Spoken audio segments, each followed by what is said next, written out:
നമ്മുടെ എണ്ണൂർ യാത്രയുടെ രണ്ടാമത്തെ ഭാഗമാണ് കേട്ടോ അത്. നമ്മൾ ഗേറ്റിൻ്റെ അവിടെ മുതൽ മേലേക്ക് നടന്ന് കയറുകയാണ്. നല്ല ഭംഗിയുള്ള സ്ഥലമാണ് കേട്ടോ കാണാനൊക്കെ. അപ്പോൾ ഇതങ്ങനെ താഴേന്ന് നടന്ന് കയറി വരണം. അപ്പോൾ കാണുന്ന കാഴ്ചകളാണിതൊക്കെ. പൊന്നൊക്കെ തളർന്നു തുടങ്ങി. കുട്ടികളൊക്കെ നല്ല വെയിലുണ്ട് കേട്ടോ. ഒരു 3 മണി സമയത്താണ് നമ്മൾ അങ്ങോട്ടേക്ക് വന്നത്.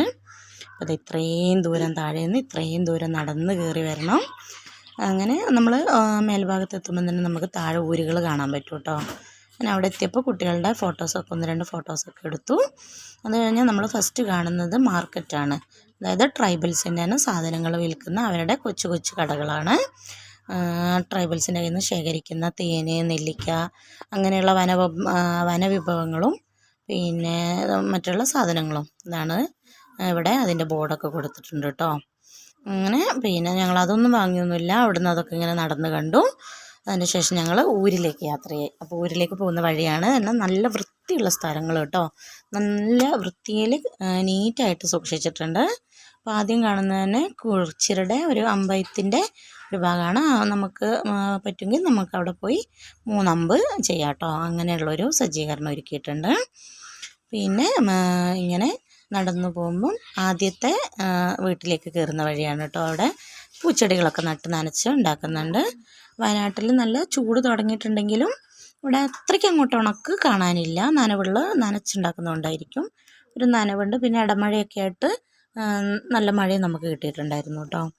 പിന്നെ ഇങ്ങനെ പോകുമ്പോൾ അവരുടെ മുറ്റങ്ങൾ, ഒരു വീട്ടിൽ നിന്ന് ഒരു വീട്ടിലേക്കുള്ള മുറ്റം അല്ലെങ്കിൽ ആ വഴിയൊക്കെ നല്ല ചെത്തുകല്ല് പാകി നല്ല വൃത്തിയായിട്ട് ക്രമീകരിച്ചിട്ടുണ്ട് കേട്ടോ. അതുപോലെ പിന്നെ പറയേണ്ട ഒരു കാര്യം എന്ന് പറയുന്നത് ഒരു മിഠായി കടലാസോ അങ്ങനെയുള്ളൊരു സാധനം പോലും അവിടെ എവിടെയും കാണാനില്ല. കുഞ്ഞുങ്ങളാണെങ്കിലും ഇട്ട് കഴിഞ്ഞാൽ അത് അപ്പം ക്ലീൻ ചെയ്യാനായിട്ട് ആളുണ്ട് കേട്ടോ.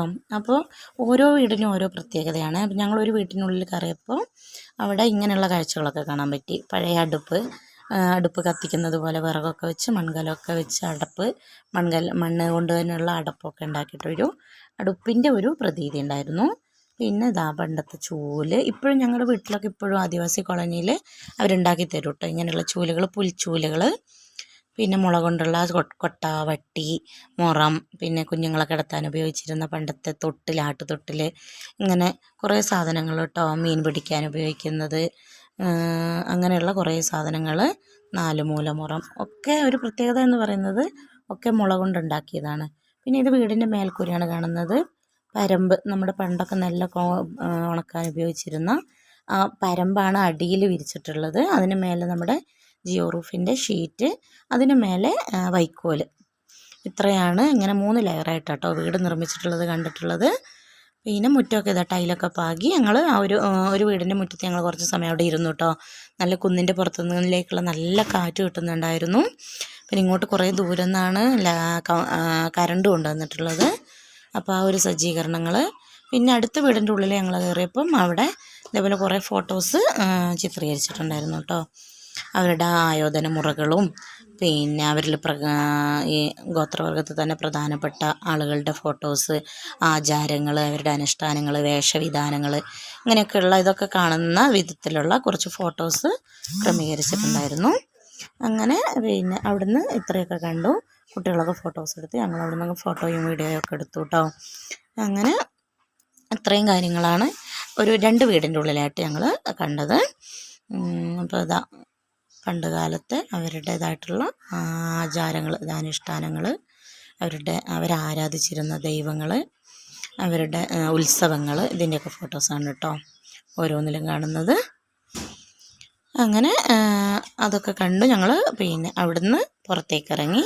അപ്പോൾ ഇതിൻ്റെ ബാക്കി വിശേഷങ്ങൾ നമുക്ക് അടുത്ത വീഡിയോയിൽ ഞാനിടാം കേട്ടോ. പാർട്ടാക്കിയിട്ടാണ് വീഡിയോ ചെയ്തിട്ടുള്ളത്. എല്ലാവരും കാണണേ. ഇതിൻ്റെ ആദ്യത്തെ വീഡിയോയുടെ പാർട്ട് 1 പെസഹ വ്യാഴവും എണ്ണൂർ യാത്രയും എന്ന് പറഞ്ഞിട്ട് ആദ്യത്തെ പാർട്ട് 1 ആദ്യം ചെയ്തിട്ടുണ്ട്. ഇത് പാർട്ട് 2 ആണ് കേട്ടോ. പാർട്ട് 3 അടുത്ത ദിവസം